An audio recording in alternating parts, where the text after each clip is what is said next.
세월호 사건 당일 대통령 행적 7시간을 이 시비가 걸리는데 결정적인 역할을 했던 상케이 신문 한국지구장 가또에 대해서 어제 재판이 있었습니다. 재판부는 허위사실과 명예훼손이 맞지만은 비방 목적은 없다, 이렇게 이야기를 하면서 일단 무죄를 선포했습니다.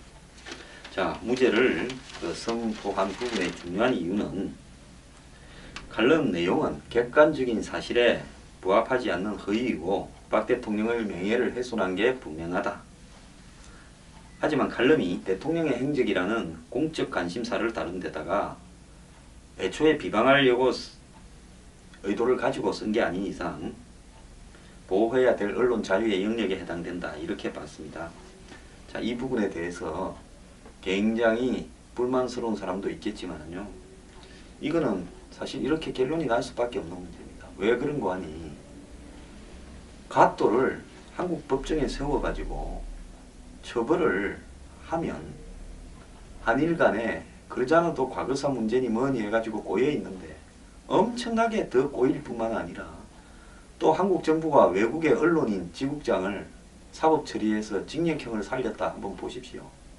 그 뒤에 세계 언론 자유가 어떠니 독재니 신유신이니부터 한국의 좌파들은 전부 또 이 사람 팬들 거 아닙니까?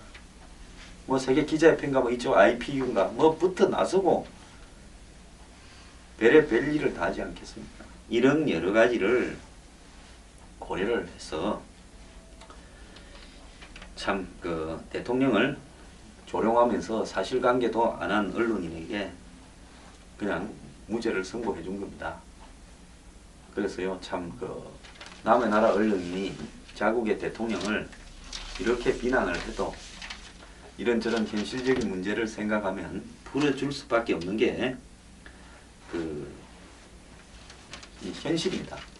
근데 외교관계의 문제가 돼버린 거 아닙니까? 외교관계는 굉장히 현실을 고려해야 되거든요. 저는 잘했다고 봅니다. 왜냐하면 이걸 처벌해서 얻는 실익보다 그냥 이렇게 무죄로 풀어주는 부분의 실익이 더 큰 겁니다. 이미 가또가 이런 일을 벌린 부분에 대해서는 굉장히 도덕적으로는 좀 단죄가 됐고 상케이 신문이 정신을 좀 차리게 되는 계기가 될 수도 있었을 겁니다. 자, 그래서 한국의 외교부는 한일 간의 부담이 사라졌고 일본의 아베는 양국 관계에 전향적인 영향을 미칠 거다, 이렇게 이야기를 했습니다. 가또는 여전히 정신을 못 차리고요, 허위사실 판단 이해가 안 된다, 이렇게 무죄 받고도 이러고 있습니다. 그 기자가 어떤 부분이 허위사실이라고 재판부가 판단한 데 대해서 이해가 안 되는 거냐 하니까 답변도 안 했습니다. 자, 이 상케이 신문의 가또 지국장이 이런 보도를 할 때는요, 굉장히 의도가 있습니다. 상케이 신문은 일본의 이 자민당의 한마디로 극우의 앞잡이 신문 비슷해가지고요, 당시에 박 대통령이 일본 문제에 대해서 굉장히 세게 나가니까 한번 엿을 미기자고 작정을 하고 기획해서 그런 기사를 보도했는데, 문제는 한일 간에 이렇게 서로 간에 망신살이나 이런 문제를 떠나가지고 이 문제를 한국의 좌파들이, 일본을 갖다가 한국의 좌파들은 친일을 하면 혀를 내두르는 사람들이 그 일본의 정권의 앞잡이 신문에서 보도한 내용은 찰떡같이 믿으면서 무슨 대통령이 7시간 운운을 다 입에 물고 다녔습니다. 그러니까요, 뭐 외놈이 하는 말이면 우리는 진실도 거짓이라 생각한다, 이렇게 해야 될 게 한국의 좌파들의 본질일 건데, 이놈의 좌파들은 또 어떨 때는 외놈이 한 말을 우리는 그냥 앞장서서 전파한다로 바뀌는 겁니다. 참말로 편하게 사는 인간들입니다.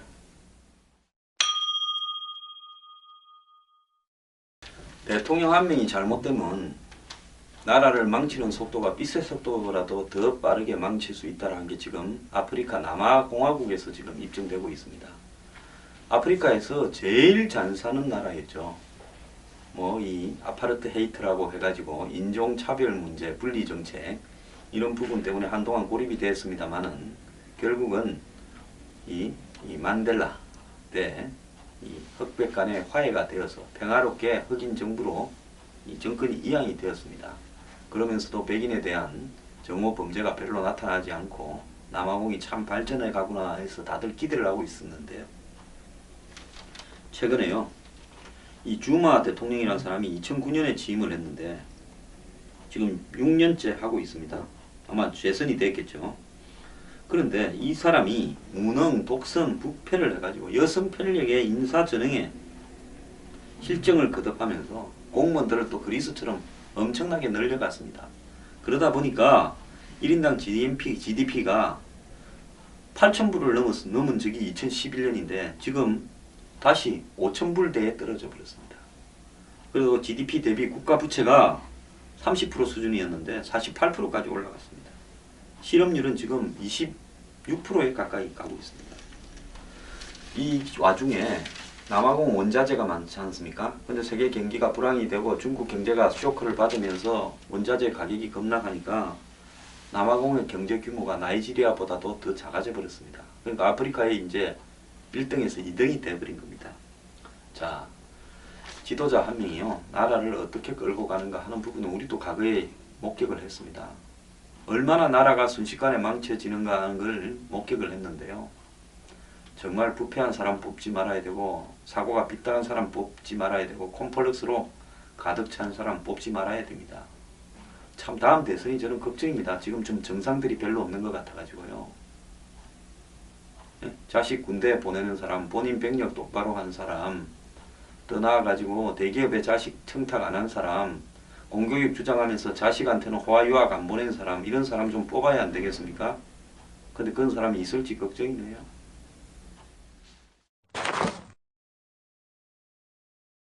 94년, 99년, 2004년 과거에 미국이 금리를 올릴 때마다 경제 기반이 취약한 신흥국이 흔들렸는데요. 이번에 흔들리는 블랙리스트 나라들은 이렇게 신흥국이라고도 볼 수 없는 나라들입니다.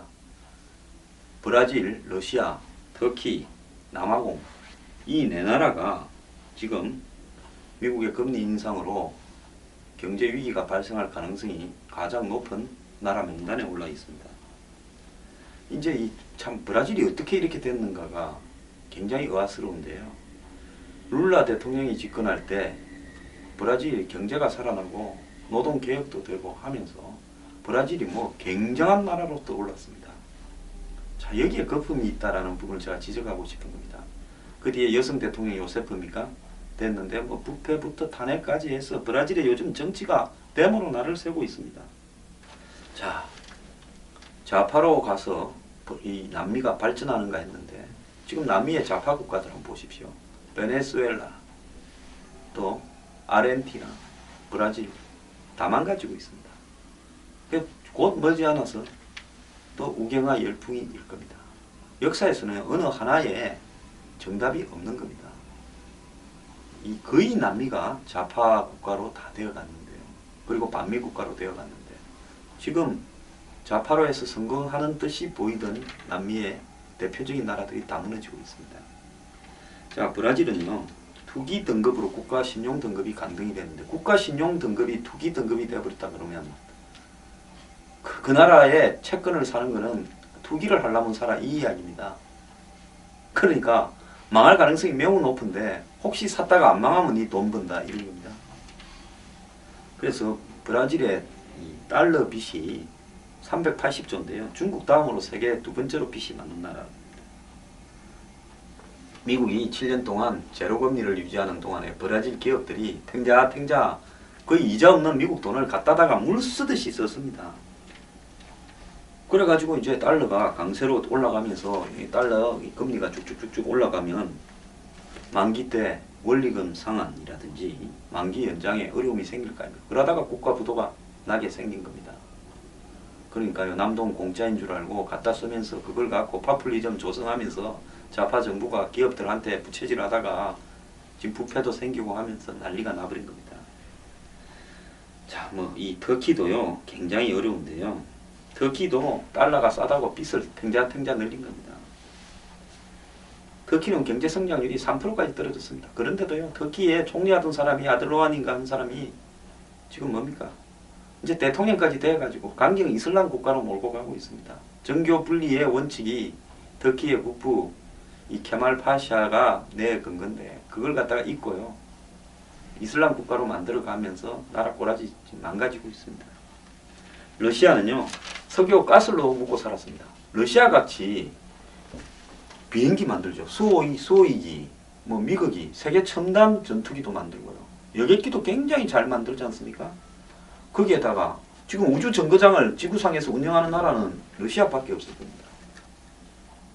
이런 과학 기술에다가 그 다음에 화학이라든지 뭐 물리 같은 세계 최고의 기술을 가지고 있는 나라 꼬라지가 석유하고 가스 팔아가지고 그걸로 먹고 살았습니다. 땅 밑에 그 있는 걸 팔아갖고 먹고 살았습니다. 그러다가 석유 가스가 푹 떨어지고 달러가 강세가 되다 보니까 러시아는 루블화는 최근 가치가 2년 사이에 절반으로 떨어졌습니다. 그러니까 과거에 예를 들어서 1달러를 루블로 바꾸려고 하면 예를 들어서 뭐 100일이었다 하면 지금은 200이 있어야 1달러로 바꾸게 됐다. 이런 이야기입니다. 뭐 베네수엘라나 나이지리아는 말할 것도 없는데 여기서 이제 베네수엘라 한마디로 차베스인가 뭔가 하는 또라이가 나라 잡아가지고 매일 그냥 한국의 전직 어떤 대통령처럼 마이크 잡고 떠벌떠벌 하면서 뭐 교육도 무상, 기름값도 무상 해대다가 나라 꼬라지 절단내고 죽어버렸습니다. 그 똘마니가 지금 대통령 됐는데요.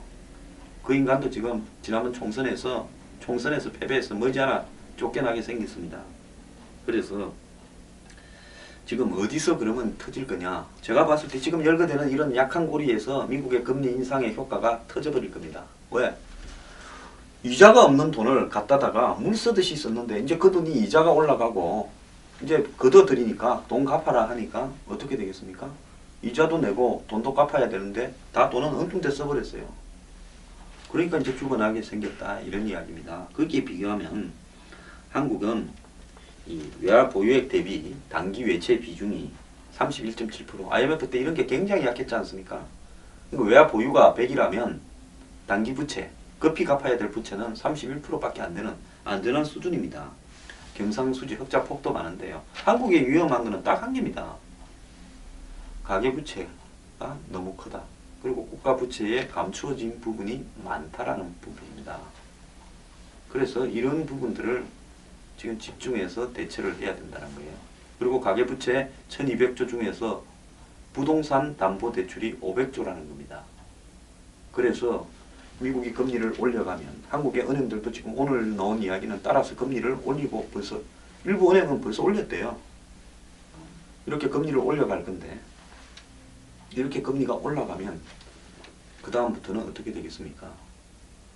이제 그리고 내년 1월 1일부터는 원리금을 같이 갚아라. 이제 이렇게 이야기를 하지 않겠습니까? 그리고 은행이 조금 불안한 사람들에게는 아마 이제 돈을 갚아라고 요구를 할 겁니다. 자꾸 이렇게 연장을 해줬던 부분을요. 그렇게 되면 그 사람은 일종의 투기성으로 부동산을 샀던 사람은 자기 부동산 가격이 올라가야 되는데 내려간 상태에서 은행에 상한이나 원리금을 동시에 갚아라고 내몰리게 되면 이제 그때부터 굉장히 어려워지겠죠. 한국의 하우스 푸어가 200만 명 이상이 된다고 예상이 되고 있지 않습니까? 지난번에 보면 금리가 올라갔을 때 갚을 수 없는 사람들이 130-40만쯤 된다고 전수조사에서 나온 바가 있습니다. 이제 이런 문제들을 시발로 문제가 생길 수 있으니까요. 정부가 이런 부분들을 잘 관리해 가야 될 것 같습니다.